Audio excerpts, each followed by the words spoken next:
What's up, everybody? Dance party, that's all. Yeah.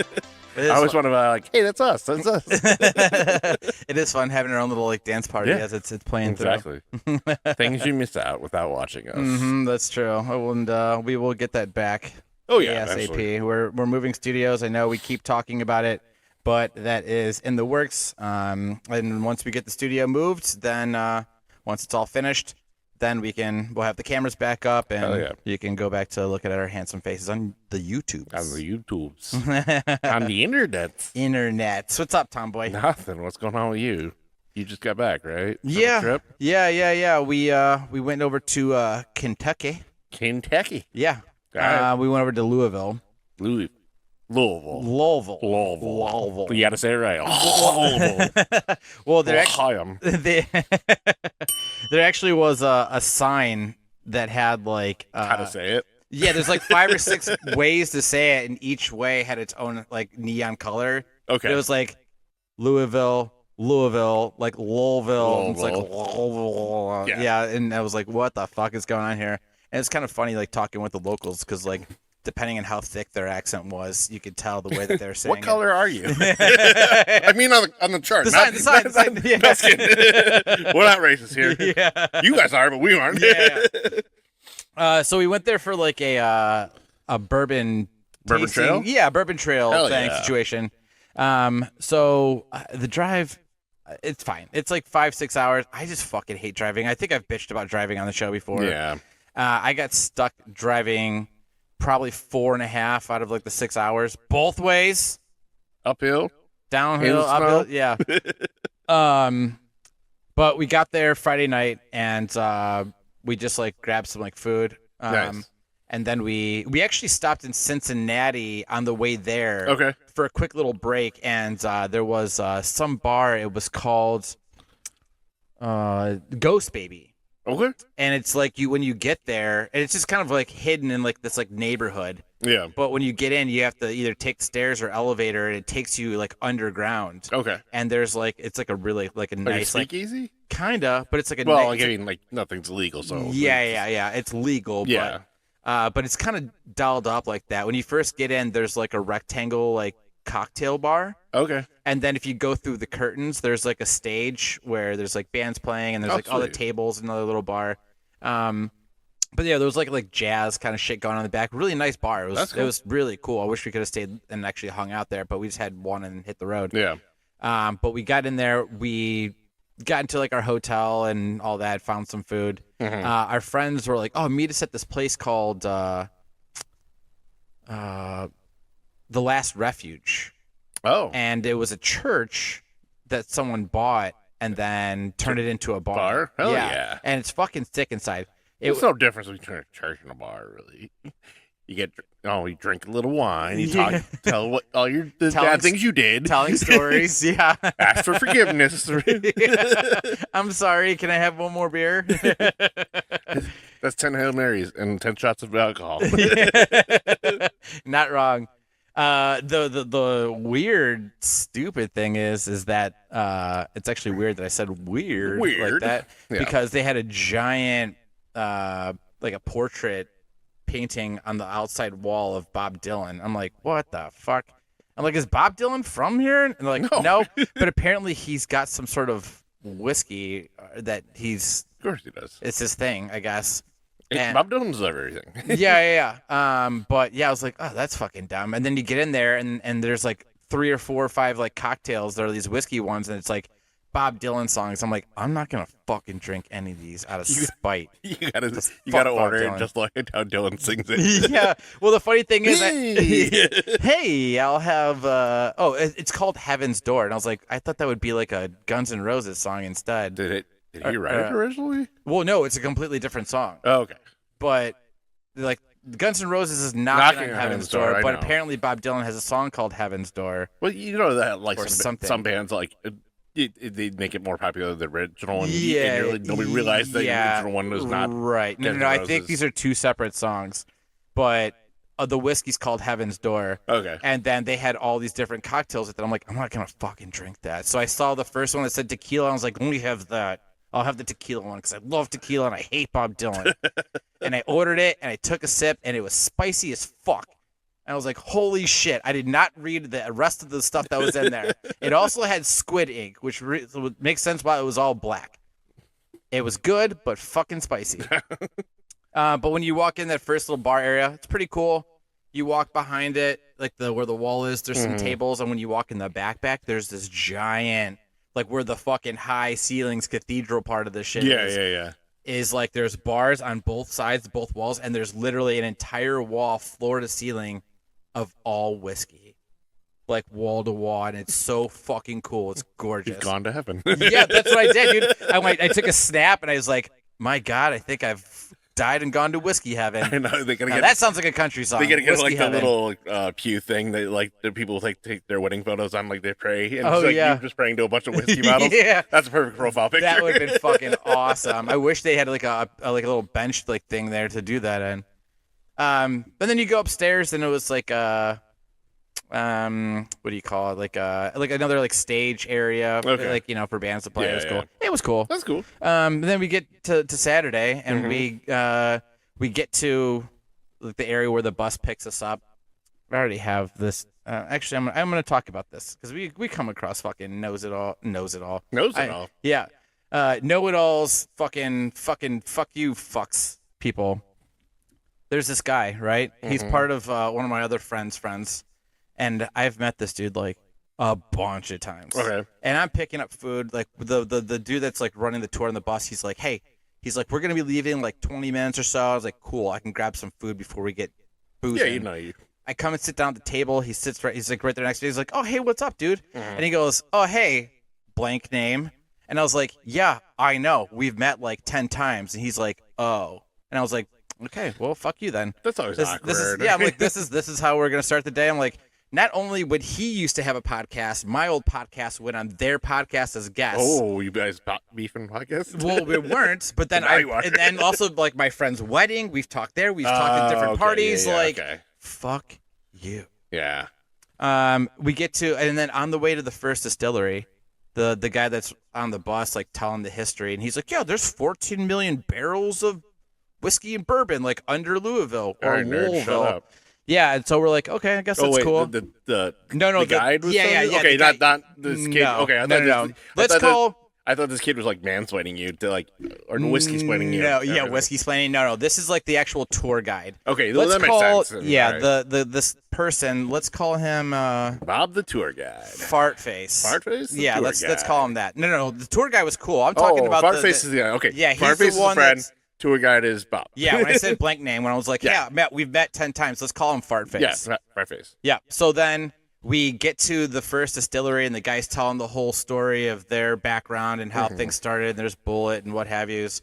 And then he's like, yeah, there's actually 12 million barrels under Louisville. And he's like, but Fartface raises his hand, and then he's like, yeah, but the guy on the bus said there's 14 million. And he's like, well, this is a different blah blah blah. It's like, oh my god, shut up. And then we Who cares? Yeah, but then we get on the bus and he fucking tattles. He tells the tour guide, he goes, the so and so guy at the distillery said that there's only 12 million, but you said 14 million. And then of course the tour guide goes, I've been around a lot longer. I know him, great guy, but he's off on some of his things. And we're like, who cares? Who fucking cares? It's 12 million barrels or 14 million barrels. Yeah, That's who awesome. cares? That's still a lot of fucking barrels, right? The second distillery, it was kind of cool because they actually took us around and like, hey, here's the different steps. And there's like 3 or 4 stops through where he's got different bourbons because you carry around like a little snifter. Yeah. And he would pour a little bit in there, I'm like, okay. You and then tasting.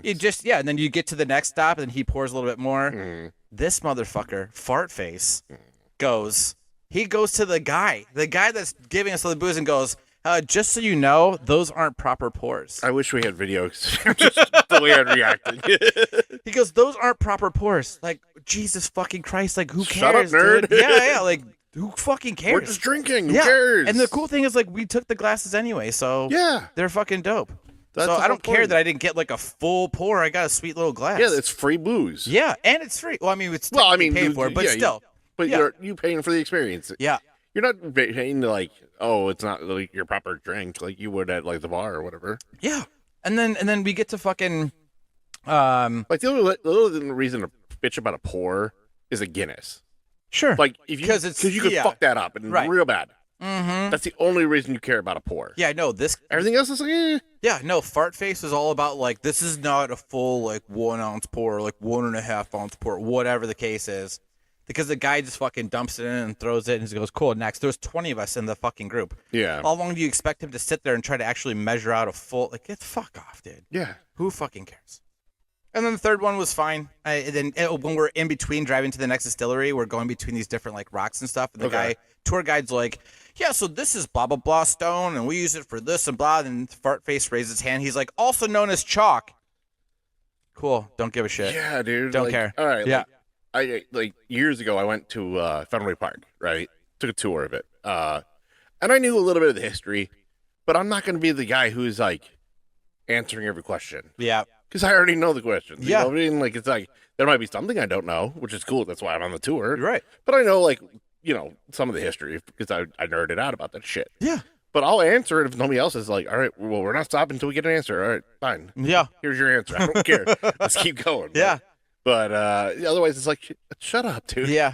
Fart face is just getting more annoying the further we got on. Yeah. And it's like so pretentious and such a know-it-all. Oh, go on. It's like the kid, you're in class or something like that, right? And it's like Friday afternoon. Like, all right, nobody has anything else. We can get out of here early. Yeah. And boom, he's got his hand up and keeps everybody for there. Another 20 minutes. Yep.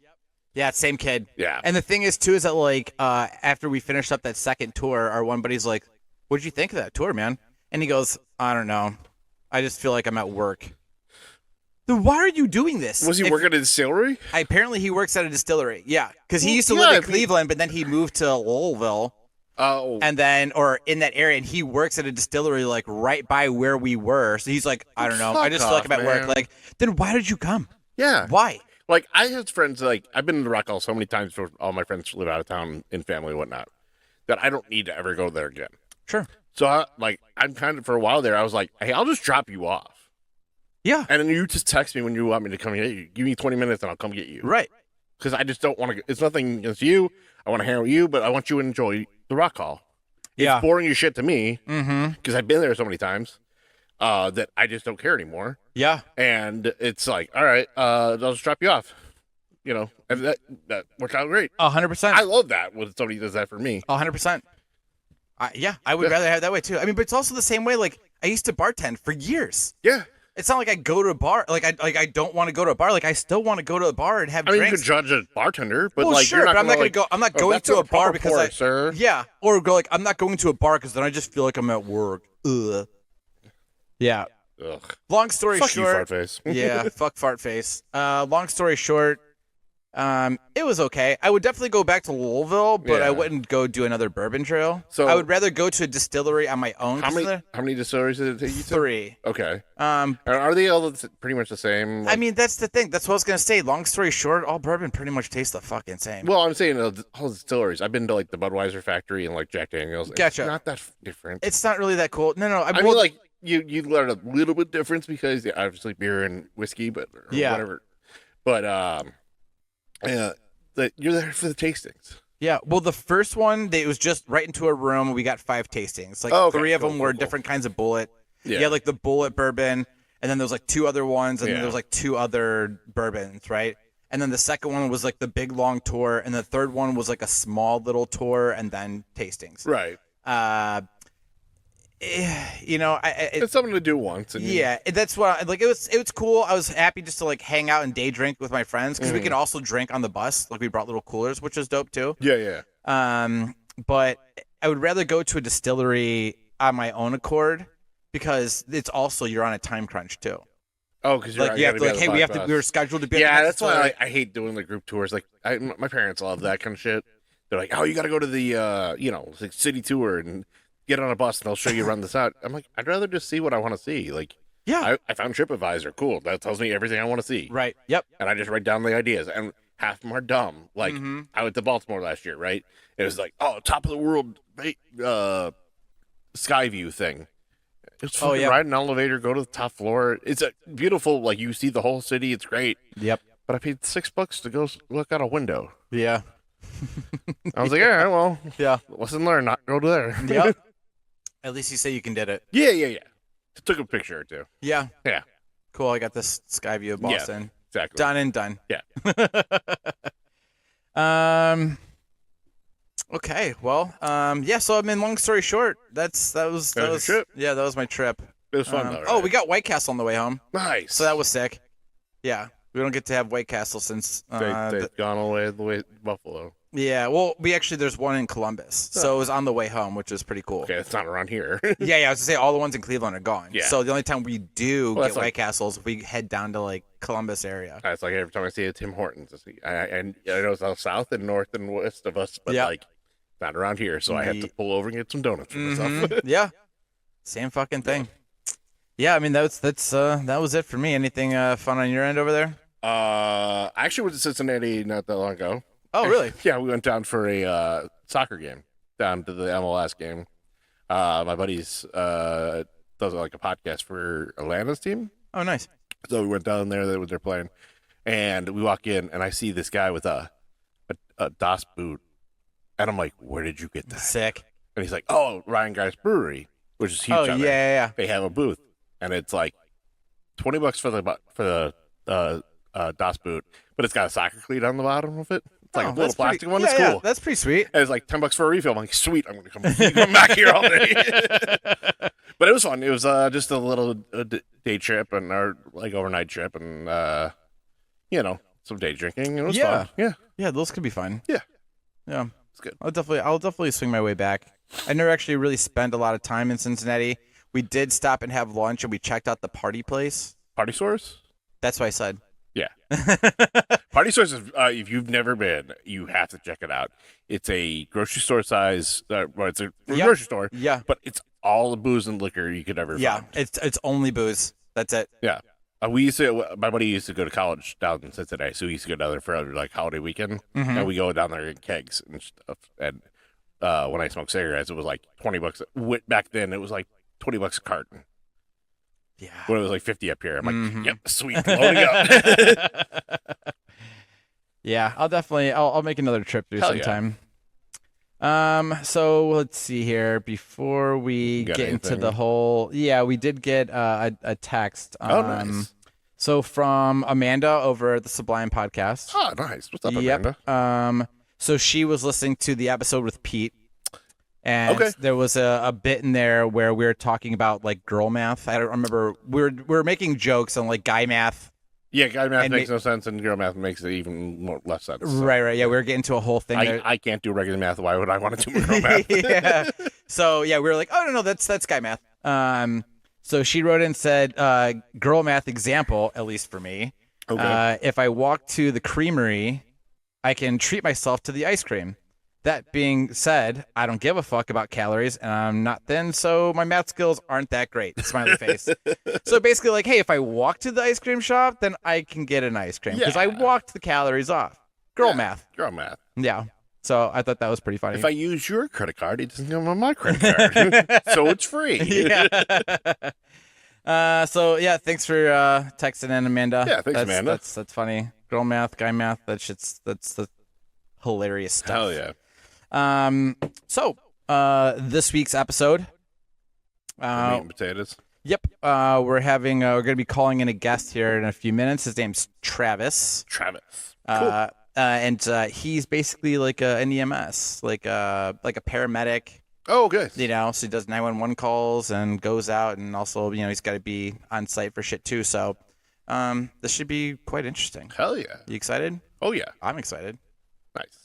Nice. Speaking of nice, shoot us a text, guys. Yeah. 440-363-0121. Nice. Leave us a voicemail. I don't know, just for fun. Yeah. Ask us questions. Send in some photos. Leave a voicemail. Well, certain photos. Yeah. I guess certain photos. We'll take dick pics if you have to. That's fine. We'll just send them over to the bagel. Yeah. Like, hey, here's what you missed. It's your folder. Okay, let's give Travis a call here. All right.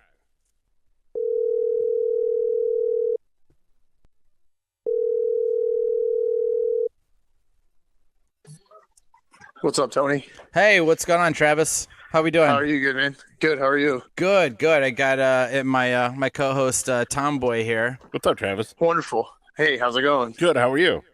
Good. Sweet. Excellent. Yeah, super excited. We thought this would be a fun episode to bring you on here and kind of discuss a little bit of what you do. Yeah, I'm stoked. I'm glad we were able to work this out. Yeah. We kind of had this scheduled out. I feel like almost a month ago. Yeah. and we had a lot of shit planned. We definitely were working on it. Yeah. So, I kind of briefed everybody kind of what you do, but I feel like if it really comes from you, like actually telling us what you actually do, this might come off a little better. Yeah. So I have been running primary 911 for the city of Cleveland for just about 8 years now. Okay. So we run a tiered system where they have the fire department is basically they only run fire. Police, they only do police things. EMS only does EMS stuff. Okay. Yeah. So, That's the way they do it. Now, they'll send the fire department to us, too, sometimes based on the nature of the call. okay, sweet. Okay. So you kind of take, when you're taking these 911 calls, are you kind of taking, obviously, anything that comes through, and then are you just kind of shifting them off to the right person if it's a police matter or if it's a fire matter? Yeah. So what you'll do is, like, for instance, so we got a 911 call, got dispatched to an apartment building for a strange odor. It was just somebody called in, said they smelled something funny, and they sent us. We got to the floor where they said it was on, and turns out it was the trash chute. So that didn't require anybody. Oh, okay. Now, there was one call where we were going for a medical call in an apartment building, and it turned out that somebody's stove was on fire, and me and my partner found this burning stove, got the people out of the apartment, and that turned into a fire matter. So Yeah. it kind of depends. It kind of depends on like what you go into and what you find based on like who you would need. There's obviously parts where it's clearly a domestic. Somebody stole their $20 from their dresser. That's not a medical call for us. You know? Yeah, Hopefully not. Yeah. It could escalate Like, that in stabbings and what have you. Yeah, it's like I get that it's an emergency to you, but like there's other things that are going to require us to be there for it. Absolutely. Right. So That's going to be a police matter. right. So when you get something like, hey, there's a strange odor in our apartment building, and not knowing that it's the garbage dispenser or whatever disposal, like how who are you sending over there to check this out? They sent us. So Oh. what happens is when you place a 911 call, it gets routed to what's called CCOMS, and that is like the primary 911 system for the county. Mhm. And then what happens is they'll ask you, what city is your emergency in, and then they route you to that city's primary 911 system. Okay. So then what happens? It goes through a dispatcher. They determine based on how the person who's calling answers those questions, they will then dispatch the appropriate people. Got it. Interesting. I feel like there's a lot of this stuff in the background we have no idea about. Yeah. 'Cause Yeah, like, when I've seen calls or like just driving down the street, usually if I see a fire truck, there's usually an ambulance right with them too. Yeah. So that happens a lot in like smaller suburbs. Mhm. That is something that that's just however they decide to do it. I can't speak to the suburb stuff because I never worked for a suburb. Right. I went from working like inter-facility transports for a private company to straight into 911 Okay. for a major urban city. So, Yeah. yeah. I figured it's too Cleveland's too big to Yep. deal It's with. a Like, thousand- everybody's all going together. Yep. It's 1,000 areas of Cleveland. Yeah. I mean, there's a massive amount that the public doesn't see that's going on, and anybody can find that out just by spending some time in Cleveland. Oh yeah. So you've been doing this for like 8 years, you said. Like, was this something that you were kind of looking forward to in this field, I should say, when you were kind of getting started? Like, Or did it just Oh, fall yeah. into you? oh yeah. So when I was working private companies for, like I said, from basically, I started my EMS career in 2013. I started out as an EMT, and then I worked my way into being a paramedic. So Okay. there is a difference there. We can get into that later on. Yeah. Well, But, what's the difference? So if you're working for private companies, like what does more of that consist of?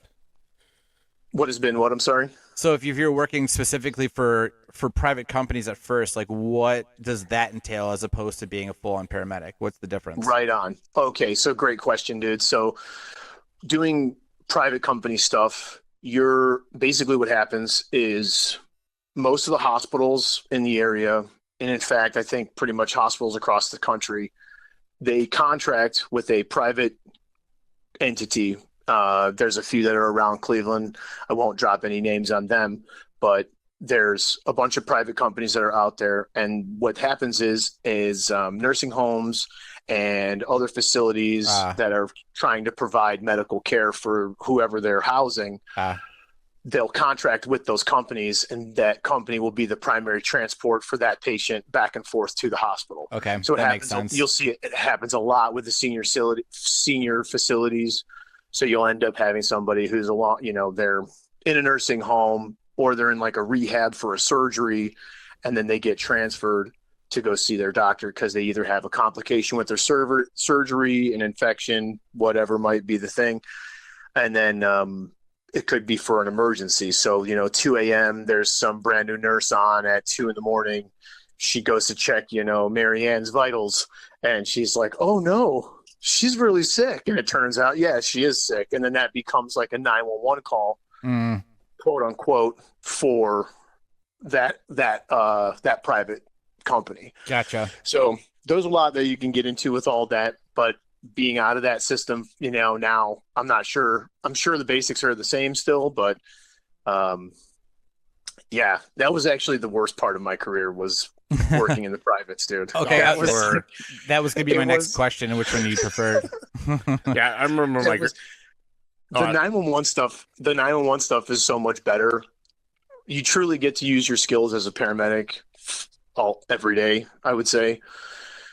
You're getting tested every day. So if you really want to find out if you've got the stomach to be a paramedic, you got to work in a primary 911 service, work for a suburb. But I truly think that you will get tested. You'll find out if you have it or not. And there's people that I know that were solid medics before they started working for Cleveland, and then when they got there, it was just either too violent or they had a horrible encounter with a patient, something violent. They got attacked. I've been attacked. Interesting. And so there's a lot of things that happen that can turn it away. There was a girl I knew. She actually was in my class, and she had a patient that was on PCP. It turned violent. Next day, she turned her badge in. Just couldn't handle it. Yeah, fuck this. I'm not dealing with this shit. I get it too. She has kids and can't risk that. Yeah. I get that. I get that. I understand that. Yeah, because those people are fucking.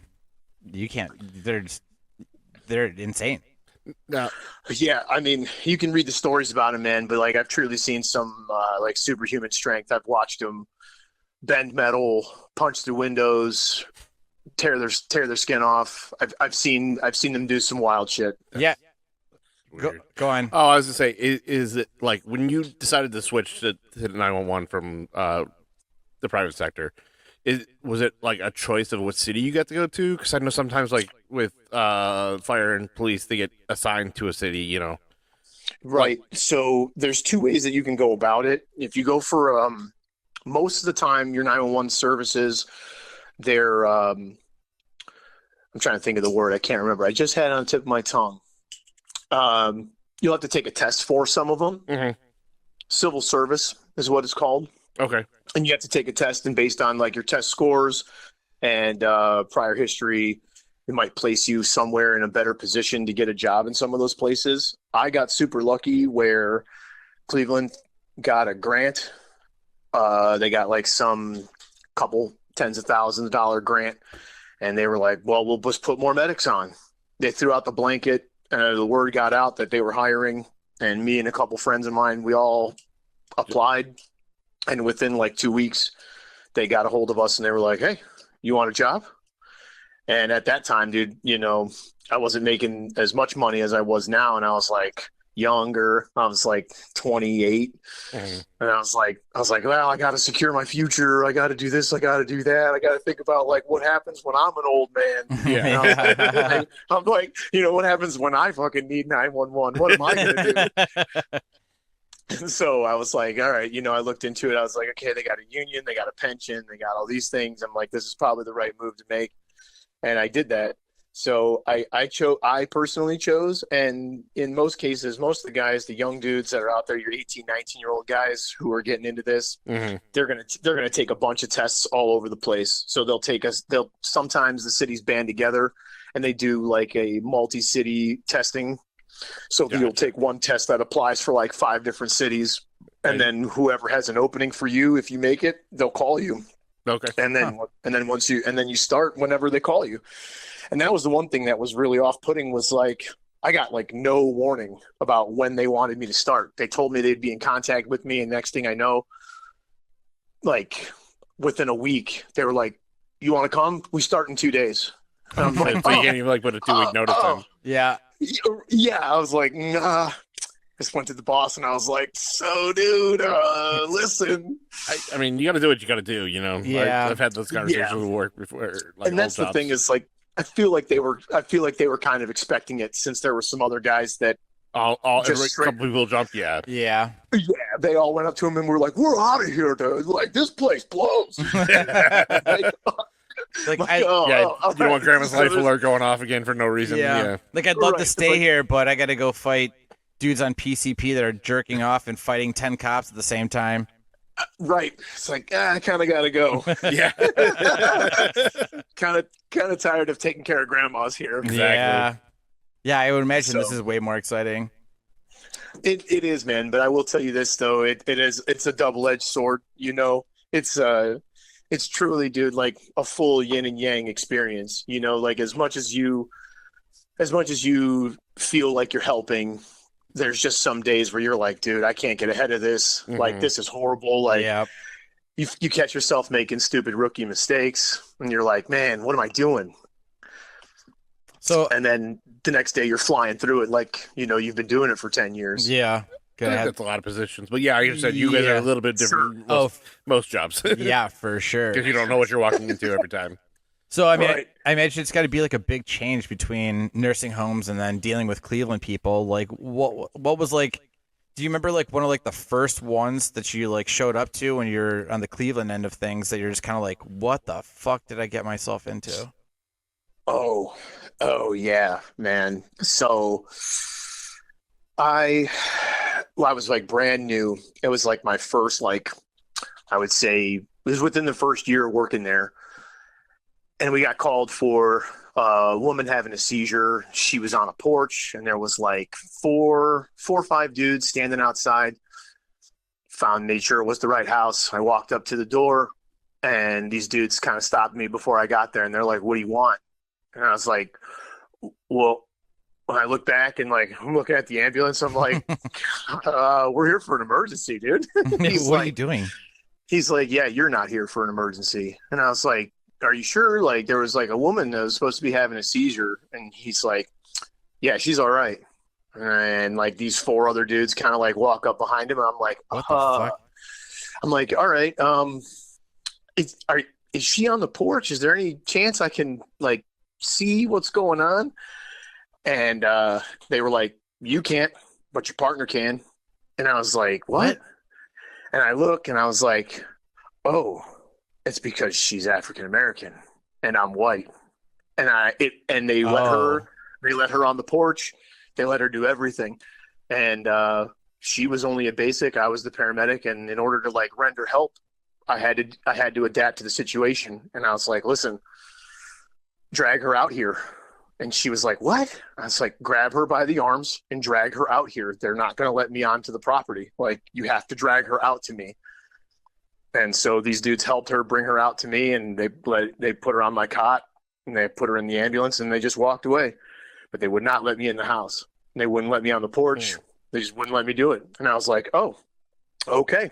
Damn, that's And I wild. was like, every other place I had been was just like, you open the door, you walk in, there's a nurse sitting at a desk, and the nurse is like, "Oh yeah, room 14, whatever." And you go down there and you find Meemaw, and there's Meemaw. Yeah. No one's stopping you. And so It's in wild fact, that like anybody can walk they into those want you to nursing get her homes. out of there. Yeah. Especially, yeah, I mean, all you gotta wear is just a fucking disguise, right? No, I mean just like, hey, I'm serious, and my grandma. Oh You yeah, walk right in. that's No a good problem. point. Yeah. Well, I feel like they probably are gonna be like, okay, who's your Meemaw or whatever. Well, if you're like, you know Then what room they're in. yeah, I've walked right Yeah. into them before, no problem. yeah. I But guess when my grandma switched to another nursing home, my mom just told me which what room she was in. I said yeah, okay, just walked right in, no problem. Yeah, and that's the thing is like going from those two totally different environments. It's like that nursing home is a controlled area. Mm-hmm. Like nobody else is really going to get in there.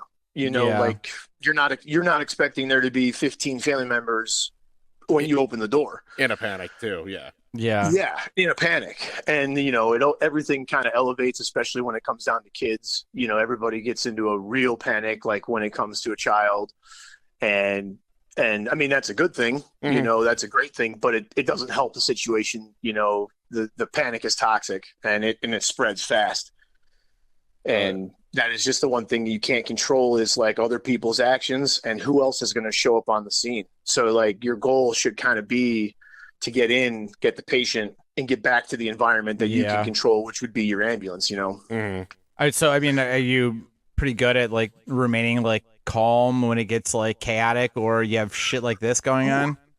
There's still some stuff that'll raise the hairs on your neck. I mean, I don't think that anybody can do this job long term and not have something that they're not comfortable with. Sure. Certain types of illness, certain injuries. There's just some things that when you see them, you're like, oh, and you either become the medic in that point or you become like part of the patient and you're like not doing things you should be doing because you don't want to hurt them. So I hope that answered the questions. Yeah. I just, some people they're in certain fields and part of your job is remaining calm in chaotic situations or Yeah. panic areas and then they either lose their shit as far as bad temper or they just like fall apart. You know what I mean? Yeah. So And I, It's and I fight or would flight. say yeah. I would say that after a little while of like dealing with some of your emergencies and you start getting down like your protocol and like what you're supposed to do according to like your medical director's advice and or rules and SOP, which is like your standard operating procedure, your general order that they lay out for patient care, the things you have to do for like each patient encounter. Once you start getting into the groove of those things, you start being able to turn off that switch of like, oh yeah, your arm's behind your neck. It shouldn't be there. Yeah. Oh my God, or it's like, and it's definitely off putting. You're like, oh shit, I could see your elbow and that's not supposed to be there. You're like, so there's a lot of things that you got to try to control yourself. But yeah, I mean, you still get your adrenaline rush, man. It happens all the time, Yeah. especially when you get dispatched to a call and you're reading notes on your computer before you get there. And it's like, this person was shot here, here, here, and here. There's another patient there shot here, here, here. And you're like, holy shit. You start getting a picture in your mind of what the scene's going to look like when you get there. And if you're passionate about it, you're going to get excited and it's just going to happen, dude. I mean, there's been calls where I still get an adrenaline rush. My hands will be shaking after. And then me and my partner will be high-fiving like, yo, dude, did you see me act like a little bitch? I was in there. I was trying to start that IV and I couldn't do it. I was being a little bitch, but then I got it. I was gonna ask you, yeah, like grew sixth sense of humor for like the situations you gotta, just get through the day. Like you see somebody so fucked up, you're like, that's hilarious. I want a picture of that. Yeah. Dude, like there's been a lot of dark humor, man. Like that's And yeah, I think you have that's to be what- at that point Oh, for sure. for that kind of job. I mean, it's just like you guys were saying, it's just like any other job. You're going to have your things that you can laugh at and whatever. And that, that's just your natural reaction to it. And after so long of doing it, you're like, yo, I can't believe that person's alive. Did you see what happened? And then someone's like, yeah, it would have been better if they just kind of, veered to the right a little bit. And you're like, oh, dude, come on. Like, we just got done with this. Like, Too soon? The patient is still, like, within earshot of us. Like, they can hear you, dog. Yeah, it is too soon. Yeah. So, and like, that sort of camaraderie, man, is like what you'll find across America, dude. You'll find that in every firehouse, any police station. I mean, shit, even for like the military, dude. Like you're gonna have dudes they're just calloused, and they're just getting through everything, and that might be their coping mechanism to deal with shit, is just to make a joke about it. And shit, man, you can't not laugh at some of that stuff, dude. No, you gotta let everybody do whatever they gotta do to get through the day, just because they're doing the same thing you're doing. Yeah. Yep. Yeah. Now, how's like your stomach in certain situations? Have you been? Have you or the anybody new guy puking in the back? That's what I was wondering. Yeah. They get the new guy puking in the back. Here comes the meat wagon. Did I ever barf on a patient? No, not on a patient. But have you like at the site, or have you been with anybody that's like holy shit, this is fucked up, and like puked? I had so to speak on that in two terms, man. So I had I was working with like my normal partner.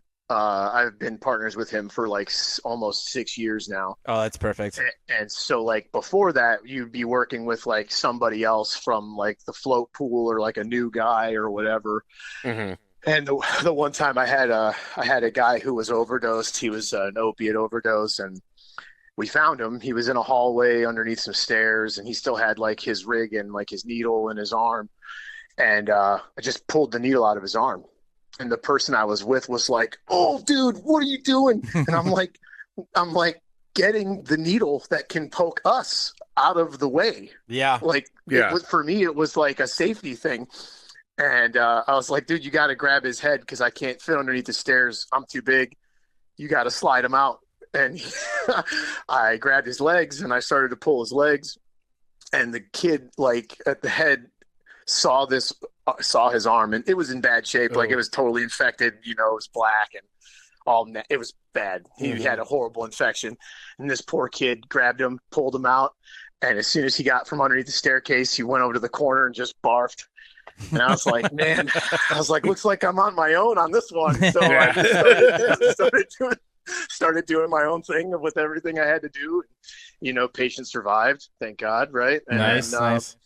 And got in the hospital, and I started talking to the kid. I'm like, "Yo, man, like, you okay? You gonna be able to like take another one?" I'm like, like a childbirth is way worse than this shit. Oh, jeez. Yeah. And he's like, I'll be fine. I just need some water. I'll be fine.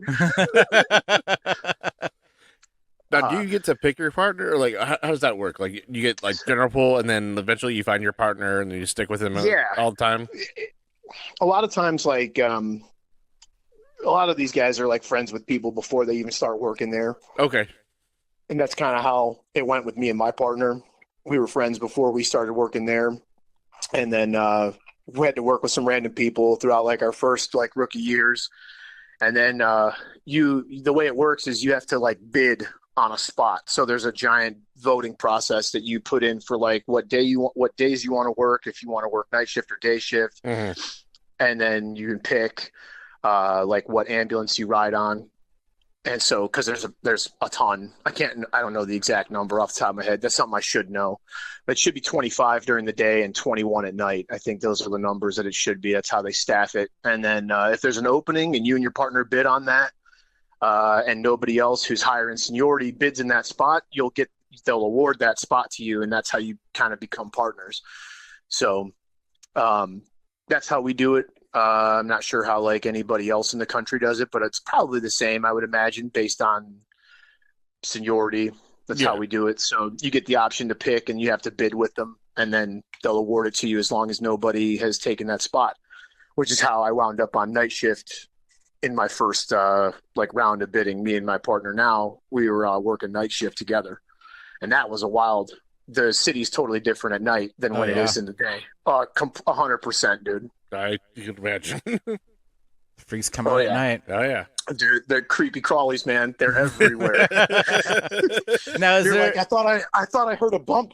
Yeah, yep, you did, and we're getting the fuck out of here. Now, is there like anything you guys pull like on the new guy or girl, I should say? Just because like every job's got like one of those things like you gotta fuck with them just to see if they got stones. Right. Like when I was like 18, I was at a truss plant. Like the triangles that's in the attics of people's houses. Like we used to build that shit, and. Yeah. When you would take your order to like the sawyer and he's cutting all the boards only need to be, and sometimes he'd actually cut one too short. So like the new guy would be like, fuck, this one's too short as we're trying to set it up. And he'd go, hey, take this back to the sawyer and tell him that to get the board stretcher so we can get this to length. And of course, then the guy takes it back and goes, I need to get the board stretcher. And then, of course, he goes, oh, John had it in the back. And then they just keep forwarding him around to different people. Like, and you send them on a wild goose chase. Right. Like, telling your new mechanic to find the blinker fluid. Right. Yeah, exactly. Shit like that. Is there things like that you guys do with the new guys? There's a classic one. It's actually kind of dangerous, but I haven't done it. Dangerous but fun. So I haven't done it. Just so we're clear, I haven't done this, but you always have to like check your engine, like make sure like there's fluid in your engine. That's like the number one thing, because if you can't roll out the door, you can't help anybody. Right. So never thought about that. You have me neither. Pop the hood. You have them go out there, pop the hood, and you're like, oh, you gotta check underneath there, get a little closer, and make sure that you get their head like closer towards the air horn. And then you just pop the air horn on them. Yep. And that's a classic initiation. That's one classic one. But that's as far as I go, because like right now these days are so toxic, dude. Anything, you gotta watch yourself. Yeah, like anybody's looking for a payday now. So I try to just treat all the new dudes as if they've been doing it for a while. And if they have a question or if they don't know what they're doing or where to go, certain routes to a call or a certain city, Tower City is a total disaster when you're first getting to know it. Yeah. I try to make sure that like everybody stays safe, man. Like that's the number one goal. So I mean, I'll joke with the air horn, but that's about as far as I'll go. I think that's a whole generation thing. Like the old guys we grew up with is when we started working. Yeah. Like we're still doing that shit. Yeah. But we're like, you can't really fuck with people anymore. So it's like, and that's the thing that sucks, because like those are like those are like some of the most fun memories. Oh yeah, for sure. You hear all the stories about people doing like, that shit like all the time. You're like, I would love to do somebody that.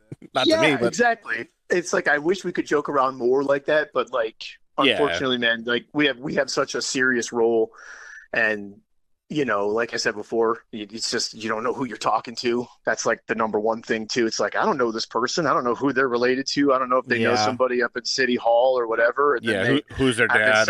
I've been sending them around looking for a board stretcher for a half an hour, and it's like, oh it's your boss's son. Yeah. Everyone's too fucking sensitive. Next thing I know, they're like, "Oh, you got to go see the commissioner." I'm like, "Oh shit, for what, dude? Did he fall down? For what? What do I do now?" Yeah. Do you guys have a mechanic? Not when you guys were talking about this fluid. Do you guys have like on mechanic on site or anything like that? Yeah. There's actually. I just never thought about that either. Neither did I. Yeah, that's obviously super important. So we have two different things. You have we have what is known as the Bureau of Emergency Medical Vehicles. I think that's what it's called, off the top of my head. And then you have another division that works on our fire apparatus and all the ambulances. So if it's past like a certain hour in the day, like if it's past 5 o'clock and the mechanics themselves in the shop is not open, they'll send someone from the what's called beam, and they send them out to us, and they'll diagnose what's going on with the truck, and if they can't fix it, then you have to switch into a different ambulance. So they send somebody who will swing by, pick you up or whatever. Yeah, so like if they have to tow the truck, they'll tow the truck, and then somebody will come pick you up and transport you to where all the spare units are at, and then you can just hop in there. You got to transfer all your gear, all the supplies. It's a pain in the ass. I'm sure, but you're a mini emergency room, so you have like everything from your cardiac monitor to blankets. Yeah, and you don't want to leave any of that You got to behind bring just in case. all that stuff over to you. Yeah. And that's like it's a pain in the ass, but that's how we get around it. Well, Nice. Have you come across anybody that didn't speak English? That you're just like, fuck. Oh yeah.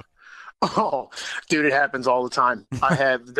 What's funny is there is a very large Russian community. Yep. That's in one of the areas that I'm frequently in, and they speak nothing but Russian. And you can try your best, man. But now's the time to get your subscription to Duolingo. Yeah. yeah, Google Translate. Yeah. I've gotten really good at like charades. That's really what it is, man. I've gotten really good at like ID and like holding up your fingers in a square, and they're like, and they reach in their pocket and they pull it out, and you're like, yes, that's it, the ID. Yes. I'm gonna have to make sure I call you for a party. We wound up. We have a small Chinatown in the area that I work at too, so you get a lot of like the Asian culture that's over there. Yeah, I used to work over that area. I love eating in that area. Cantonese or Mandarin, and that's difficult, but we've come a long way now. We use the Google Translate app, which helps like kind of bridge that gap. For sure. Yeah, point what flag you were having, then go for it. Yeah, dude, it's super helpful. It works really well. And we got a couple of like undocumented people who speak Spanish, Russian. You've got Asian. We had some there's a couple houses over on the west side that have like some Congo refugees. So like I've met a lot of people from across the world that don't speak English and are having a true medical emergency, and you just start doing a bunch of stuff to them and they're like, what the fuck? Yeah. And they start like swatting your hands away from them, and you're trying to like touch them and like, look at their broken leg or whatever, and they don't want you to touch it, and you're like, I gotta do this, dude. Like, relax, stop hitting me. I'm the doctor. Yeah. Like, I'm not trying to. Yeah, I'm a doctor, dude. I'm not a doctor, but I do play one on TV. Yes. Have you ever said that? Did you ever say that to anybody? If I'm a doctor? No. Have you ever gone, listen, I'm not a doctor, but I do play one on TV? Oh, no. I haven't done. I think there might be a legal problem if you do that. Probably, yeah. The way I do it is basically I'm like, look, I'm not a doctor, but I can take you to one. They'll answer all your questions. Yeah. That's all I can tell you, man. That's it. I can't like diagnose you with whatever's going on. I can't make any recommendations, even though, probably should stop eating like shit and drinking booze and then smoking crack. Might be what's the fun of that? A better life choice, but I'll take you to a doctor. Yeah. How about that? Well, it's you should talk to whoever's in charge of your budget and get you guys those. They have those headphones now, like earbuds, that you wear one and then you give one to the other person, and it like live translates. Yeah, like in your ear. You just set it on your phone. That. Yeah, you just set it on your phone. Would love I that. doubt a city would pay for that kind of thing. Dude, they're actually cheaper than you would think. Oh, no. I just bought a set because like my grandparents they don't really speak English, so it's so that they could put one in, and then I can put mine in, and they're off the boat Italian, so then I can just put it there, and then when they talk, it just automatically translates into my earbud, and then vice versa. So it's actually fucking sick. That would be awesome, but unfortunately, we're in such a rough spot with our budget. Yeah, it's surprising that some of us get paychecks sometimes. You should just buy a set on your own, and then when you come across something, you can go, "Yeah, look what saved this person's life." Yeah, but then I gotta touch their nasty ear, dude. Well, that's what you got the sanitary wipes are for. You just always remember that the right one's always for you, and the left one is always to the. You could just Google Translate. And I guess you're right. I'm over difficulting everything. So yeah. I'll stick with charades. It's been working out. For me. All right, 3 words. Yeah. Go fuck yourself. Do you ever come across like I don't know how to word this, like maybe just like common injuries, or you're just like okay, it's another. Timmy broke his arm again. Yeah, it's the same thing. Oh, this is easy. We've done this 1,000 times. Yeah, absolutely, man. That happens all the time, every day. I mean, there's always somebody who's a diabetic who either stopped taking their insulin or they took too much insulin. Either way it goes, those are the calls that you're just like, okay, here we go. What happens if you take too much insulin? You'll die. Huh. So what it does is actually, so the insulin is supposed to like help control your blood sugar when it's like really high. So if you take your insulin and you don't eat anything like a high sustaining carb, like a peanut butter and jelly sandwich, some bread, some orange juice, something like that, that can help keep your natural blood sugars up. What'll happen is that insulin goes to work and it just starts chewing away all the sugar. And what happens is they'll just bottom out and their blood sugar will go from a normal level of like 200 down to like 40, 50, 30. I've seen it as low as 8 on some patients, and they're completely unconscious. They're in a coma, basically. Mm-hmm. Yikes. And then, excuse me. And then what'll happen is you got to give them an IV, start giving them some medications.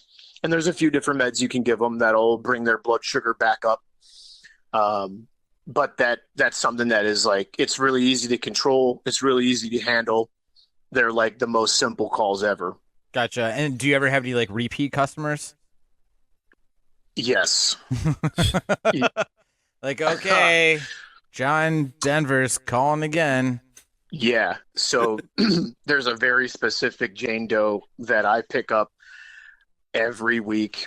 I know her first name. I know her medical history. I know everything about her. And I've never asked except for her medical history, but I know everything about how she got in the situation that she's in. She's a homeless lady. I know everything about her. And I've been picking her up for 6 years.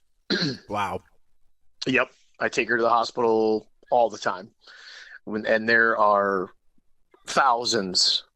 And when I say thousands, I legitimately mean thousands of repeaters. Is it usually typically like drug related? Yeah. Like a lot of it is. Yeah. Or There's that's another lady. She's a severe alcoholic. I pick her up everywhere. And again, she's another one of those. I know everything about her. I know her name. I know how she got to where she's at. And yeah, I pick her up all the time. And I would say most of them are drug related. Yeah. Yeah, I could see that. There's a few like medical patients that I know that have like sickle cell disease, or they're COPD patients who just have problems with their breathing. So you see them all the time. They just can't regulate it. You know, they did something extra today. They weren't wearing their oxygen, something like that. But there's a few that are out there that are medical patients. Have you ever had to resuscitate anybody? Mm-hmm. Oh yeah, I actually just did last week. Funny enough, she was a COPD patient. I had actually never met this one. Real quick, what's COPD? So it's I know obviously, but people that are listening, chronic obstructive pulmonary disease. So what happens is their lungs, they can't blow off a lot of their CO2, and they retain it a lot. And so they'll wind up on oxygen. They're on like high dose steroids. They're on a ton of different medications for it. And sometimes when they do like climbing stairs can make their COPD go crazy. And they'll just not be able to catch their breath. They'll start hyperventilating. And then what happens is next thing is they just stop breathing because they get so tired, and their diaphragm, which is like the muscle that helps you control your breathing, it'll just stop. It just stops working. And that's exactly what happened to this lady. And she still had a pulse, which was good, but she was not breathing. And so she literally died right in front of us as we were backing into the hospital. Oh no. We got there and she just went out. And so you breathe for them. You know, you've got a device that helps them breathe. And you just take over their breathing for them. And as soon as we got her into the emergency room, we got her into a room and got her in front of a doctor, she lost her pulse right after that. So they did CPR on her, and they got her back. And wow. as far as I know, she's still alive. But I've definitely I've worked a lot of patients that are in cardiac arrest that don't make it. And I've had some trauma patients, guys who are shot in the chest or in the legs, they're bleeding out. You control the bleeding, but there's still damage that's going on. They're in On the shock. inside, yeah, Can oh, be, yeah. who knows how much blood they lost before you got there. Yeah. And so then they just end up having no blood volume and their heart stops. And then you got to take over and you start doing compressions on them and intubate them, throw a tube down their throat, breathe for them. There's a lot that goes into a cardiac arrest. We could take a whole episode for that, but Yeah. but yeah, I mean, there's been so many. I've gotten people back. I've had people die right in front of me. What's like the scariest that you've like been through? Ooh, that's a good question. It's not necessarily a medical related one because all that medical stuff, dude, like you have tools in place for that. There's protocols that will guide you down the right path as long as you can figure out what's going on with them. The scariest shit was always the psych patients that are mentally ill and they're always on some sort of drug, some sort of stimulant usually, and they become extremely violent. Those are the scary ones because you'll be talking to them normal, everything will be fine, and then they just lunge for you neck and they just try to kill you. And it's happened before. It's happened before to me. It's happened in the back of the ambulance. It's happened out on the street. We are like the prime targets for violence. Whoa. That is, I hate to put it that way, but we are. Do you get provided anything to like protect yourself on the streets at all? Like, not like a gun or anything like that, but like not really. You're not supposed to. I know. You're not supposed to. Yeah. But Are you talking more like like a vest or like a vest or even like a little billy club or something something small just to calm down the situation, but not like there's eradicating on the head. Yeah, just kind of like I don't know. Yeah. Mace. So, I mean, I will say that there is something that I carry that I use to protect myself, but it's only in the matter of like, am I going to die? If I die, is that what's going to happen? Am I going to die if I don't deploy this device? Right, especially the shitty areas of Cleveland. Yeah. Right. So, there's only been one time where I was thinking about doing it, and I didn't. Mm-hmm. Thank God I didn't because the situation calmed down. We were in a bad spot. That's a whole nother story. But yeah, that was a situation that I was in before. And the only thing that like we are actually issued to help protect you is a bulletproof vest. So you can put that on and, hopefully no one's got a gun at that point. Mm-hmm. Yeah. And the biggest thing, dude, is which is what a lot of people don't understand too, is like a lot of new guys get caught up with this, is that they think that they have to stay on scene. And it's like, you have the choice to leave if it becomes unsafe.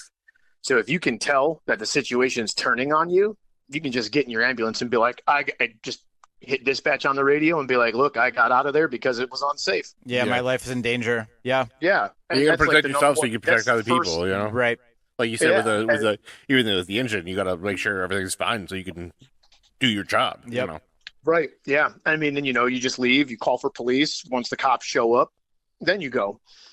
And that's the first thing they teach you. Like when you're going through paramedic school and through EMT school, they'll tell you, is your scene safe? If it's not, don't go to it. Yeah. That's it. And unfortunately, we don't really have I can't not go to a scene. I have to at least get there to see what's going on. Then, I can't just pull up to a house and because, it's scary and there's bats flying out of it like in Scooby-Doo. Fucking old man Withers. Right, yeah. I can't be like Courage the Cowardly Dog here and be like, it's scary, I'm not going in there. Yeah. So, there's that. Is there a number or like a protocol where you can call the cops if you're like, hey, this doesn't seem right, and they'll show up right away? Oh yeah, absolutely. Okay. There's been some domestic calls, where they come out as so you'll get dispatched to them. It'll just be the ambulance that goes and you show up there. And this poor lady, I'll use an example. She had a black eye and she had a big cut on her hand. And she was like, yeah, I fell down the stairs. And I was like, oh, okay. I was like, well, why don't you come out to the ambulance and we'll talk. And as soon as you try to like remove the victim from that place, there, whoever else, who is probably the aggressor, is like, no, they're fine. No, they're fine. And then they start with that, and that's immediate. And that right there is my number one. And I'm like, yep, indication. okay. Yeah, panic button you hit. Yeah. I just radio for the cops, and I make sure that everybody stays safe until then. Once the cops get there, they help separate everybody, and they keep everybody at bay. And then, do you have like a secret code to say like, hey, come here without like trying to raise the whole idea that the cops are coming now? So, me and my partner, I was thinking about that also. Yeah, me and my partner have a way of doing it where the other person, me and him kind of don't even have to speak. We just kind of... You guys know each other well enough. Like we're in like a weird flow state sometimes, man, where like we just know exactly what the other one's thinking. And that's the benefit of like working with a partner for so long. Oh, yeah, for sure. But he'll just take a walk to like outside. He'll be like, hey, I'll be right back. He'll step outside and he'll radio for the cops. I'll be inside talking to people, trying to keep everything cool. And then the cops just show up, and the patient and the other person are none of the wiser to it, and they just show up and handles it from there.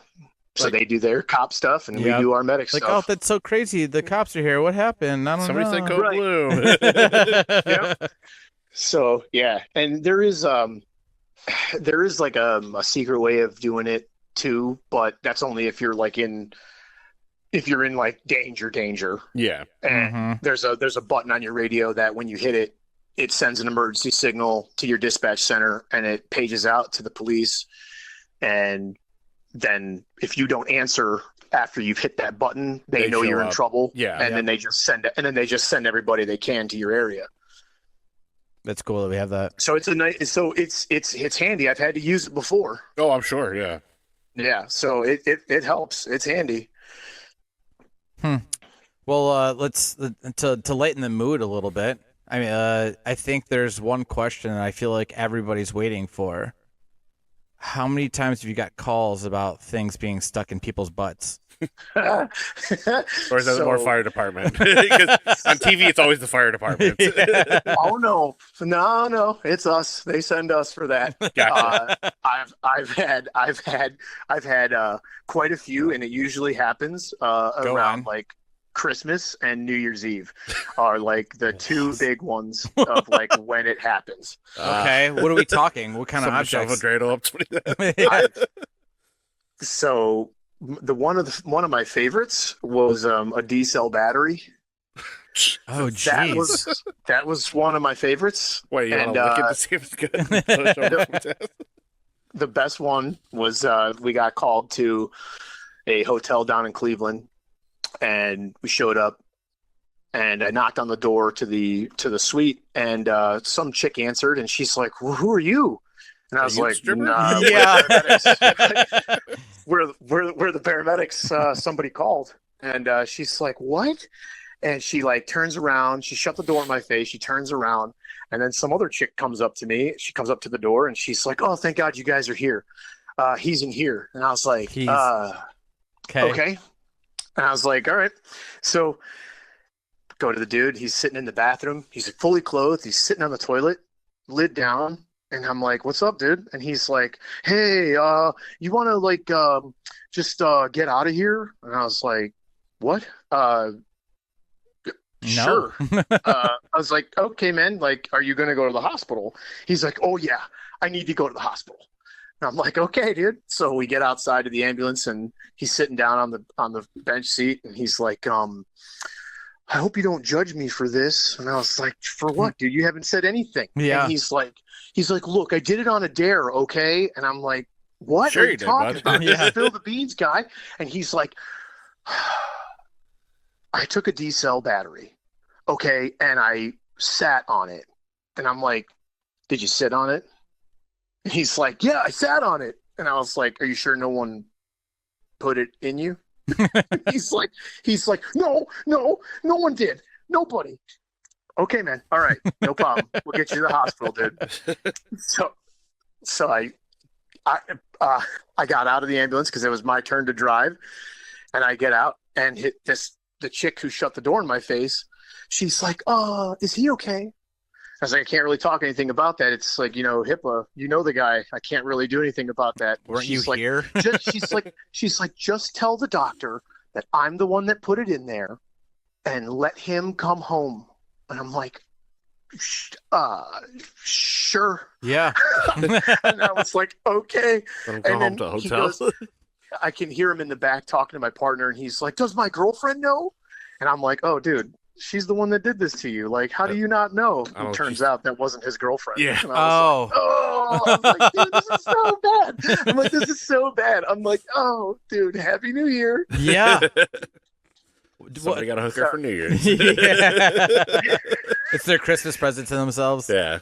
Yeah. What kind of excuses do they typically like? I feel like he's like, I just sat on it. Like, is there like, I feel I like fell into it. I feel like everyone has an excuse. Like, is there any like ridiculous excuses where you go, "Okay, buddy, fine, whatever. Let's just go and get that thing out of your butt." My favorite one is, "I woke up like this." What are you talking about? This is just how I woke up. This is what happened. I woke up, I felt funny, and I called you guys. Didn't say that like, I don't know. I was partying with a bunch of my friends last night and I passed out and they started shoving things in my butt. I guess initiation. Yeah. Nothing.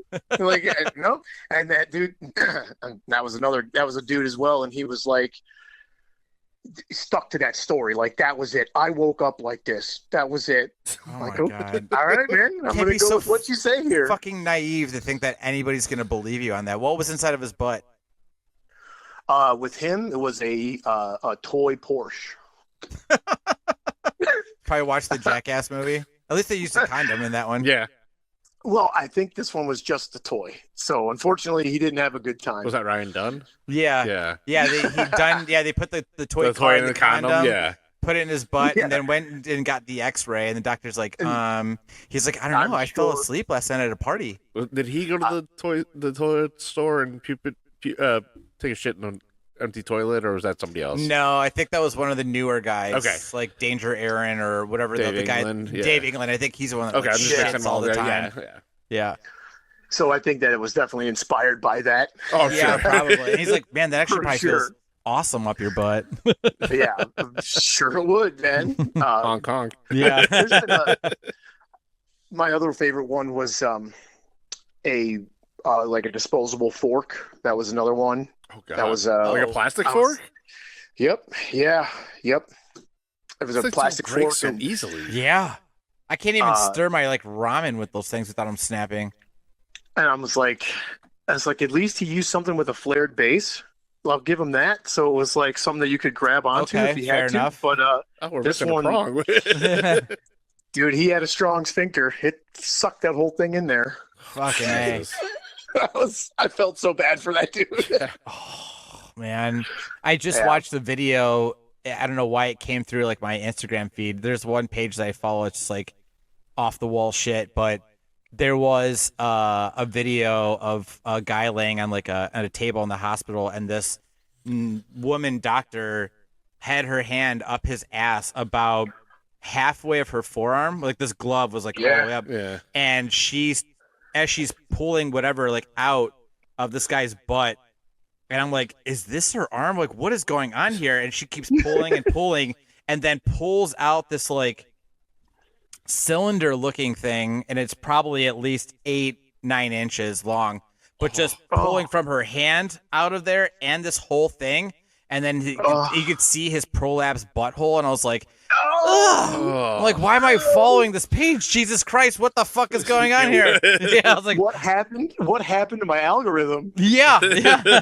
Well, you're following that page. That's on you. Well, because it's one of those pages. It's like it's always like funny videos, or there's like fight videos. Yeah, it's real funny. But every once in a blue moon, So funny. there's something off the wall there. But when you start watching it, you're like, Yeah, you well- can't unwatch it. Well, yeah. because at first you're kind of like, well, what is it that I'm watching? Okay, wait a second. Oh, wait, does this lady have her hand up this guy's ass? Yeah. Okay, they're in a hospital. Okay, well now I have to see what she's gonna pull out of there. So you can't. You were in too deep. Oh yeah, literally. just like Sum 41. So, as a you are you the driver? Or you're more the paramedic? Like when you guys are Uh, driving. so you can switch. So Okay. like the way it works with me and my partner is we split the shift, and half the time you're in the back with the patient, the other half you're driving. Okay. So we do an insane volume of calls, man. So we're out all day, all night. We're running, and I average probably somewhere between 12 and 16 calls in a 12-hour shift. So you're Yeah. doing one every hour, maybe two every hour, depending on what's going on. Yeah. So you split that up. It helps kind of get through it. I mean, and there's a million ways you can do it, but it just seems to work better by just splitting it in half, and just you're in the back half the time doing all your medic stuff, and then you're up front, Mhm. driving that thing, And I'm which sure. is a wild experience in its own. Yeah, I'm sure you're a better driver now because of it. All the idiot drivers on the road. Yeah, like you're like zooming in and out of traffic. You can kind of predict like what people are gonna do. Yeah, definitely. Ooh. And plus, Just thought of like, a question. that ambulance is like 20,000 pounds, Right. so So this it's thing's not easy to it's- like zip in and out of traffic. Yeah. Yeah, and so you're definitely much more careful, especially when you're riding lights and sirens, and you're definitely trying to pay attention a lot more. And it helps to have like your other partner up front, guiding, looking out the other side of the window in the blind spots that you can't see. Yeah. And so yeah, I mean, I would definitely say it takes a skill to do that, and you get better at driving the smaller vehicle for sure. But Oh, for sure. driving that thing through the city, that's an adrenaline rush on its own. It's fun. Blowing through red lights, screaming with the siren on. Yes. Oh, here's also like a part of the question here is, do you guys actually have like a button, or is there something that's on the ambulance that like turns the lights like green? Is that a thing? Not for us. Do cops have Not that? for us. Yeah, there are some. Those are there's two different versions of it that I'm aware of. One works off the sound of your siren, so it hits a specific frequency, Is that and what then those, that like, those frequency changes the light. Those little blue like sensor things that are like up on like the poles where the stoplights are? Is that what Yeah, those are like for? intersection. Those ones are not for us. Okay. Yeah, so I know what you're talking about. Those specific ones are not for us. Ours, you can't even see them. They're just like a tiny little black box that sits on the pole, Okay. and it's basically it's just a microphone, and it hears the frequency of your siren, and then it'll change the light green and turn all the other ones red. So it can pick up like which direction you're coming from, and then it gives you a green light on both sides so that you can zip through the intersection. Interesting. Yep, those are a real thing. And we have them. The fire department has them. Police have them. They're real big in like smaller suburbs. That's a big deal. Trying to think of the one department that has the newest version of it. That might be Shaker, but I'm not sure. Here's a question. Have you ever shown up to work and you're super hungover from the night before? It has happened in the past. Follow-up Not question? anymore. Okay, follow-up question. Because I had friends that were also like part of an EMS team. Did you ever like sit and like just take an IV of like saline to fucking get you back to normal? So with what we do, if you have the time, sure, go right ahead and do it. But I don't recommend it. I don't recommend doing it. If you get caught with that type of shit, man, they'll string you up for that. But I have seen it in the past before. I personally have not done it. But there used to be a time when you would walk into a firehouse or, your EMS rigs, and there'd just be, 4 or 5 people who went out that night, the night before for somebody's bachelor party or for whatever. Yeah. And you got like 9 dudes all strung out on the floor. They're all just getting IVs. So I've seen that before, but that was not in Cleveland. Yeah, I've heard stories of either, I don't remember if they were friends that were firefighters or part of an EMS thing. They're like, Oh yeah. oh no, I was fucking hungover from so and so's bachelor party. Like, Yeah. just sit in the back of the ambulance and just take a quick Yep. IV and good to Yeah. go. It's not as helpful as you think because you're missing a couple like key vitamins and some other stuff that'll really kick ass. And unfortunately, those are underneath lock and key, but like you can. I've seen it before. When I was a student, I was just like I was a nothing, dude. I was a student riding along with the fire department, and all these guys had went out the night before. I showed up, and how I found out where they were is I accidentally let the door slam on my way in, and they were like, "Shut the fuck up! What the fuck?" And I just hear like 9 dudes all yelling. I walk around the corner. I'm like, "What the fuck is happening?" Everybody's got an IV in, and they're all like sitting there drinking Pedialyte, eating protein bars, and they're like, "Dude, why?" I guess it was karaoke night last night. I'm like, dudes, it was a Tuesday. What the fuck were you guys doing on a Tuesday? So-and-so's birthday. Yeah. What about when you're like watching TV, like a movie or a show, right? And you're like watching something and you go, "Nope, that's bullshit. That's bullshit." Or you're like, "Oh my god, if they would have did that, they would have been dead by now." Or is there any shows that are like, "Hey, these are dead on and this is like way off"? Yeah. There's only been there's one movie that nailed it pretty good. That was called Bringing Out the Dead. That was with Nicolas Cage and what the hell is that dude's name? He was on Roseanne. He was the dad on Roseanne. Oh, what the fuck's John Goodman. John Goodman, yeah. John Goodman, right? Yeah. So that movie is pretty accurate in terms of like the types of calls you're going to go on, the types of things you're expected to see. But then, dude, like all these other shows like Chicago Fire and like 911 House, dude, they are zero accuracy. zero accuracy.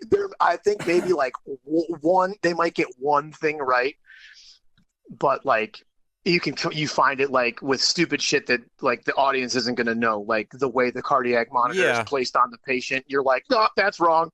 Yeah. And it's like you can't even watch it for what it is, because you're just too busy picking up on all the bullshit that they're doing. Oh, I'm sure. Do you have like a girlfriend or anything that like are you dating? Okay. Yeah. Do you watch shows like this with her and then call shit out? No. Hell no, dude.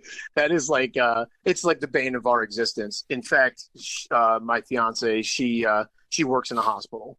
Oh. So you guys don't call this shit out together? What's that? Oh yeah, I mean we would if it was on, but like, dude, no. Like after a full day of doing it, you don't even want to watch it for fun anymore. Okay, yeah, that's like going back to work. No, yeah, like fart face. Yeah. Fart face. That's when you go back. When you go back and listen to this episode, if you decide to, we had a little story beforehand. Yeah, and there was somebody that we just called him fart face, so we didn't have his real name, but you'll get the joke later. Okay. Yeah, I was just laughing because like I already call out bullshit stuff like when I'm watching movies and shows, like when my girlfriend and I were watching stuff and like I really love film and I'm really a detailed person, so like we were watching White Lotus and there's a shot where the continuity's fucked up, right? In one scene she's holding a golden champagne and then it clicks over a shot. Then the glass is a pink champagne, and then it clicks back to like the regular golden champagne. And I like call it out. My girlfriend's like, "Oh my god, like why do you do this? Why do you do this? Like who fucking cares?" I'm like, someone's job is to fucking make sure this doesn't happen. Well, like what, a Starbucks cup in Game of Thrones, right? Yeah. So it's like the shit like that I point out. My girlfriend's like, "Who cares? Shut the fuck up." I had to that out. Yeah, because at that point they're like, "We're already too far in. We didn't notice it." So like, I feel like if I heard that the show The Pit, it's like the new ER that's on HBO. That one I heard was pretty accurate, but I don't know. Oh, I'll have to watch it. and I'll report back to you about how accurate I couldn't take the words better out of my mouth. I was gonna say the exact same thing. Yeah, I can only imagine how much my girlfriend would be annoyed with me if I was like in like a paramedic and be like, "Nope, that's bullshit. That's stupid. That would have killed them by now." She'd be like, "Shut the fuck up! You're ruining the show." Go to the corner. Yeah. So, as silly as it is, dude, my mom, she loves watching those shows, and like her favorite one is Chicago Fire. That's the reason why I picked it up off the top of my head. I've gone over to her place to like spend time with them and hang out, and she'll be watching it, and then I'm just like locked in on it. And I'm like, okay, yeah, they're never going to send a dude over the roof like that. Nope. No. And she's like, what can I just watch this? I thought she was gonna be like, opposite. Like, all right, I have notes. What is real? yeah, and it's funny too. She watches it and she was like, when I was first getting started into this shit, she was like, I watch the show and it makes me think about you. And I'm like, why you gotta be sweet? Like, don't be so What's sweet. wrong? Why are you It's sweet? It's like super cute. And then I just get in there and I trash her favorite show and she's like, would you just stop it? So that's who gets the brunt of that. Yep, my girlfriend would fucking kill me. Do you get like a lot of medical questions from people just like off the street, like your like friends and family? And Oh whatnot? yeah. Like, Hey, can you look at this bump on my back? yeah, like my mom was a pediatric nurse, and she got like everybody coming up to her like, "Oh, what's this rash mean?" And I'm like, "I don't know. You're 75. I'm not taking care of you." It's like, dude, did you just like use soap and water? Yeah. Is that what you did? When I was first getting started and I was like in school and stuff, a lot of my friends would always ask me stupid questions like that. Like, oh, dude, what happened to my toe? Like, I don't know. What the fuck did you do to it? I don't know. What happened? Well, I dropped something on it. And then they're like, can you look at it? I'm like, no. It's probably just broken. Like, Go see a doctor. Yeah. Go to urgent care, dude. Just why are you asking me? I'm like brand new at this. I don't even know what I'm doing. So yeah, that was. I mean, I still get it every once in a while. Like meet like some new friends through like either my fiance or like another friend of a friend. Yeah. And they're like, "Oh, what do you do?" And I'm like, "I'm a paramedic." And then you they're also like, don't want to tell "Oh, them. wow!" It lights up eyes. Yeah. Yeah. Just tell them it's you're a just really like- good Uber driver. If I ever have to fall back, I think they got a spot for me. Yeah. I can get it there quickly. Yeah, exactly. Have you ever seen the movie The Guilty? Oh, was that? It's Jake Who Gyllenhaal. did that have? Yeah. He's a police dispatcher. Yeah, well, yeah, he's like a police officer, but he got in trouble for something, Oh, so they yeah, put him right, on like a right. 911 dispatch. Yeah. Spoiler alert. Yeah, he's like. Wait, Getting wait, don't say anything. No. Did you see I it? was just. Yes, How I old's the did. movie? Huh? How old's the movie? Like a year or two. It's Yeah, still, it's still like, fine. Fuck it. all right, fine. Go ahead. If it's over Say a year, whatever you're you're gonna fine. say. Go ahead. Oh, I was just gonna say. I was just making sure there was the same movie that we were talking about. That's all. But if that's all, I know exactly. All you had to say was that he was a cop or he's a detective or whatever, and he's on. He gets He's the on, phone like, call about like the woman that's like in like the trunk of the car. Yes. Yeah. And Yeah. she's looking for her kid. Yep, that's the one. Mm-hmm. Yeah. Okay. Yep. Cool. Great movie. Great It's a film. great I fucking saw it. movie. Yeah. I saw it and I was like, this is. I would think I don't know how accurate that is because that would be more of a question for like a police dispatcher if they've ever had to do something like that, like be on the phone and try to pinpoint somebody's location. I'm sure that that's happened before, but from what I could tell, from what I know about like dispatching calls for 911, that's pretty accurate. Yeah. I mean, I don't even know if it was or not. I mean, I'll trust you, but either way, like that is a cool fucking movie. And I think you gotta have to kind of. It was definitely a twister, dude. Because like at one point I was thinking, like, oh man, like she, you're thinking one thing, like, oh, this person's definitely got kidnapped, and then it turns out that that's not the case, and I thought it was done really well. Yeah. Great film. Great film. It's one of those movies where it's like just one person, one room, the entire film. Oh, okay. So Like if a you've play. seen- Yeah. Yeah, so if you've seen like Buried, for example, with Ryan Reynolds, like Mhm. it's just him in the coffin like the entire movie. So if you're Yes. cool with 127 movies like hours, that, yeah. right? Yeah, if you're cool with like movies like that, then you should definitely check this out. Yeah. It's definitely a great film. it was a I good think one. it's still up on. I think it's actually still up on Netflix. I think you can watch The Guilty now. I think Yeah. Sick, Nice. excellent. it's a great film. Okay, one last question, Trevi, and then we got to get out of here. So, No worries. how old are you? I'm 36. Okay, so growing up, were you a Transformers fan at all? Yes, I was. Okay, perfect. Now, my question is, The last question to the last question. yeah, Oh shit! If I fuck this up, I'm sorry. if your ambulance was a Transformer, what would it be Ooh. called? Yo, see, these are the hard hitting issues that we need to be talking about. I know. Yeah. That's what we're here That's for. what Pizza Bagels is all about. Big hard jokes and hard hitting questions like this. Dude, I've never thought about this. Now I got to think about it. Okay. Dude, oh my God. Here's all right, here, listen, I'm going to give you some homework. Hold on. Did Unless you got something. Did you have some names? No, Please I'm tell not. me you wrote a name down. No, I'm not a paramedic. If I did, I probably would have thought of something like punny, but.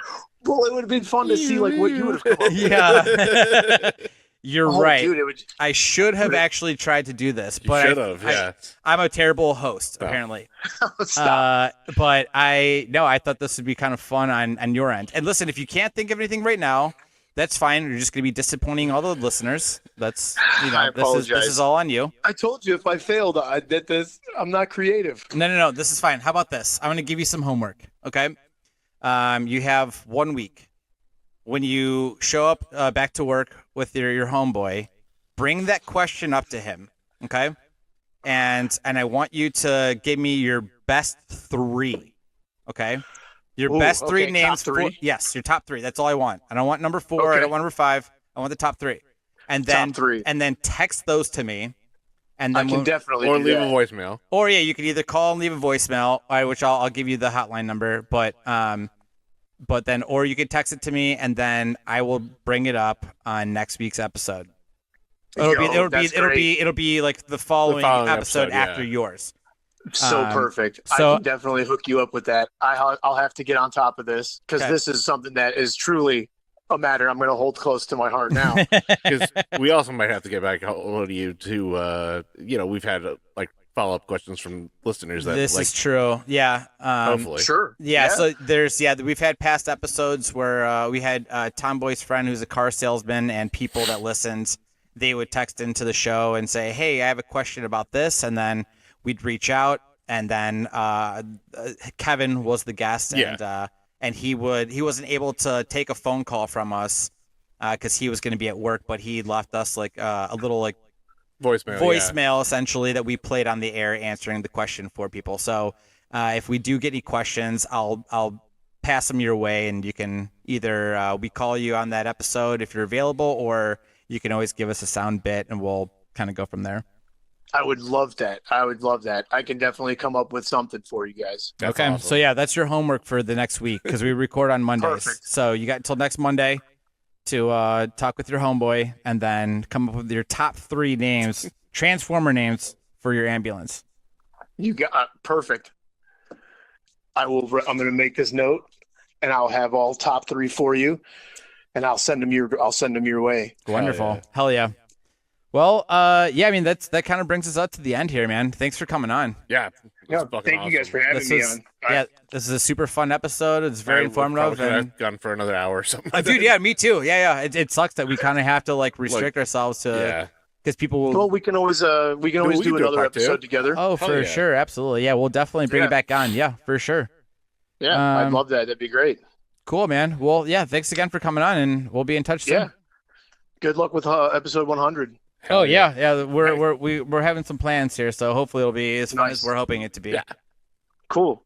Well, thank you, dudes, for having me on. I appreciate it. I appreciate it. Cool, Thank you man. guys. We'll see you later. All right, take it easy. All right, bye. Bye. Dude. That was Top 5 guests. Top 3 guests. for sure. Of the people we don't know in person, top 3 guests. Yeah. Oh yeah, absolutely. I definitely. We could have gone. Oh my gosh, absolutely. I could have. Probably had at least another 10, 15 more questions I was wanting to ask. I'm like, fuck. And the more he was talking, it's like, oh, where's the mechanic? Yep. More questions. Yeah. More questions were popping up. Yeah, absolutely. Well. Hope you guys liked it. Because we enjoyed it at least. Yeah, that was fucking awesome. And here's the thing too. How about if you guys really enjoyed this episode as much as we did, shoot a text. Let us know if you guys actually want a part 2. If you and if you have also questions you want to ask him, let us know. Or if it inspires you to want to come on for whatever reason. Yeah. If you have some weird, some awesome job that you want to talk about it. Absolutely. We'd love to have people on too. Mm-hmm. Yep. We're always looking for new guests to come on. So hit us up. If you feel like that you got a really cool job or whatever the case may be, you have a unique condition, something unique about you, that you want to come on and let everybody hear about, we'll do it. Yeah. Shoot us a text, leave us a voicemail, 440-363-0121. Nice. In the meantime, if you are out of the country, because we do see you guys, we see all of you. Feel free to, we do, feel free to shoot us an email, pizzabagelspod@gmail.com. Yeah. And, follow us on all the social medias and YouTube, listening platforms. the internet. Mm-hmm. Yep. At Pizza Bagels Pod. That is Correctamundo. Got Besides that, I think that's it. Yeah, it's a bummer that happened so quickly, and I know. and we have to cut it off. I could definitely go on for another hour. Well, for hopefully show. we'll get a part 2 soon. For show. For show. Yeah. But he'll call a second, and we'll get our Transformer name in. Oh yeah, for sure. That's his homework for the week. Hell yeah. So, okay, guys. Well, thanks for tuning in. We'll talk to you next week. Yep. Bye-bye. Bye.